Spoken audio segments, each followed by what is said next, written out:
Halo Sobat Sehat, ketemu lagi dalam acara Hidup Sehat bersama Dr. Anissa. Salam cari dokter.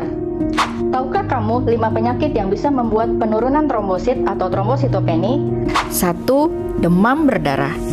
Penurunan trombosit atau yang kita sebut sebagai trombositopeni pada demam berdarah akibat terjadinya penurunan produksi trombosit pada sumsum tulang yang disebut sebagai supresi sumsum tulang, dan juga dengan melalui mekanisme peningkatan destruksi dan clearance trombosit pada darah perifer di sirkulasi dan adanya antibodi antitrombosit.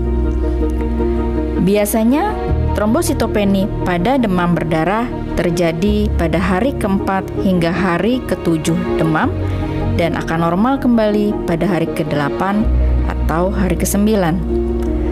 Pada pasien demam berdarah, trombositopeni atau penurunan trombosit ini akan diberikan tambahan trombosit atau transfusi trombosit jika terdapat resiko perdarahan, terutama perdarahan otak dan adanya penurunan trombosit yang ekstrim di bawah 20.000. Jika pemberian trombosit diberikan dengan indikasi yang kurang tepat, akan mengakibatkan pembentukan antibodi antitrombosit yang justru akan semakin menurunkan jumlah trombosit, sehingga berbahaya untuk pasien. Sehingga benar-benar harus mempertimbangkan ya indikasi pemberian transfusi trombosit yang tepat. 2. Demam tifoid.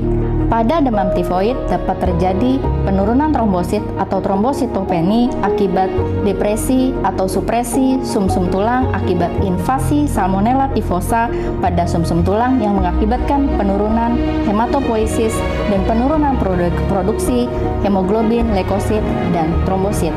Kemudian juga terjadi fagositosis pada fase septikemi infeksi demam tifoid atau oleh Salmonella typhosa ini. Trombositopeni pada demam tifoid ini dapat menyebabkan lesi perdarahan pada saluran pencernaan yang dapat menyebabkan perdarahan dan perforasi atau bocornya dinding saluran cerna sehingga dapat mengakibatkan kematian terutama pada minggu kedua. Sehingga adanya trombositopeni pada pasien demam tifoid merupakan prognosis yang buruk. Ketiga adalah infeksi bakteri sepsis, di mana trombositopeni merupakan fenomena yang umum terjadi sebagai hasil dari segala infeksi dan merupakan proses multifaktorial pada keadaan sepsis oleh bakteri yang melibatkan berbagai mekanisme seperti respon sebagai mediator sepsis endogen seperti misalnya tumor nekrosis faktor, HSP atau heat shock protein yang akan mengakibatkan trombositopeni pada infeksi dan sepsis yang mengindikasikan suatu infeksi yang berat. Penurunan trombosit pada infeksi bakteri ini dan pada sepsis ini juga mengindikasikan adanya DIC atau Disseminated Intravascular Coagulation yang merupakan suatu komplikasi kelainan gangguan pembekuan darah yang merupakan adanya gangguan produksi akibat zat mediator infeksi, peningkatan konsumsi trombosit, dan destruksi trombosit akibat adanya pembentukan fibrin dan fagositosis yang merupakan gabungan dari semua faktor di atas. Jadi merupakan multifaktorial. Fagositosis adalah aktivasi dari monosit dan makrofag yang dapat menangkap sel-sel hematopoietik seperti trombosit, sehingga akan terjadi penurunan trombosit juga. Trombositopeni juga terkait dengan sistem imun dengan adanya sekuestrasi trombosit ke dalam kapiler paru dan hati pada DIC dan sepsis pada infeksi bakteri yang berat.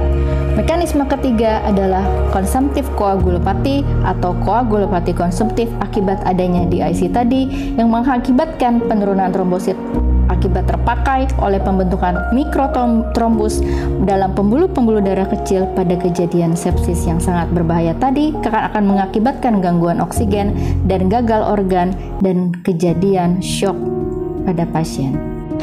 4 adalah sirosis hati. Trombositopeni juga terjadi pada pasien yang mengalami gagal hati atau penyakit hati kronis yang disebut sebagai sirosis hati akibat virus, alkohol, maupun obat-obatan. Bagaimana kejadian trombositopeni pada pasien sirosis hati akibat adanya hipertensi portal atau pooling dari limpa atau yang kita sebut sebagai hipersplenisme, di mana terjadi hipertensi aliran darah portal yang mengakibatkan pooling dan sekuestrasi trombosit dari aliran perifer ke dalam limpa.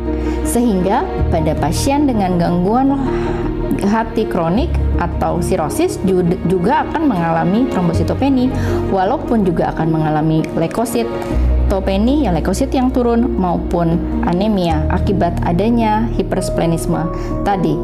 Faktor lain adalah penurunan aktivitas trombopoietin akibat penurunan pembentukan trombopoietin di hati akibat gagal hati tersebut, sedangkan trombopoietin ini dibutuhkan sebagai growth factor untuk pembentukan hematopoietik atau sel-sel darah ini, sehingga jika trombopoietinnya kurang akibat kurang produksinya, maka pembentukan sel darah trombosit juga menurun.